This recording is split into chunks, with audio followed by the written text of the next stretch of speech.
ગુજરાતની અંદર અમદાવાદ એટલું બધું આગળ કેમ છે આ જોઈને મને સમજાણ. જે તો રસ્તો પકડી લીધો છે ને અમદાવાદ જવાનું છે ને તાપી માતાના દર્શન કરી લીધા છે અને હું તો નીકળી ગયો.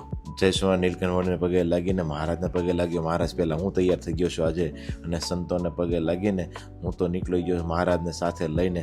પછી દાદાના પગે લાગી દીધું અને દાદાના આશીર્વાદ લીધા અને બાના આશીર્વાદ લીધા અને પછી ગાડીમાં બેસી ગયો મારા વાલા. અમે અત્યારે અમદાવાદ અમારા શોરૂમ પર આવી ગયા છે. શોરૂમે પહોંચી ગયા ને ત્યાં તો ફોટોગ્રાફી ચાલુ છે મારા વીરા. આમ જો વીરો મારો ઝગમગ થાય. આ ભાઈનો જુગાડ જોઈને મને એમ થઈ ગયું એસી વાળાનું બંધ થઈ જશે. આખા દુકાનમાં અને પાણીની ડ્રીપ મૂકી દીધી છે અને ઠંડો પવન આવે એવું એને કરી નાખ્યું છે. આને કોણ પોગે? આવા તડકામાં આવી વસ્તુ બનાવી દીધી, એને સેલ્યુટ છે. અને આમ જો કોઈ પણ વસ્તુ એને કલર કરી નાખે કેટલું સરસ લાગે છે.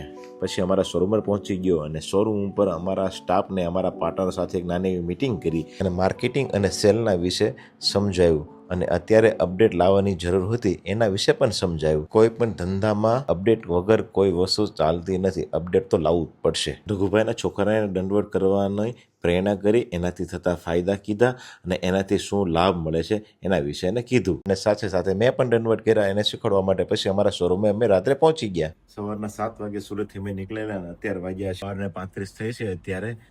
અને સખત મહેનત એનું નામ છે સફળતા. સુઈ જવાનું છે પણ એક દંડવત બાકી છે. દંડવત પહેલા કરી નાખી થોડાક. 100 દંડવત પૂરા થઈ ગયા છે. હવે જય સ્વામિનારાયણ.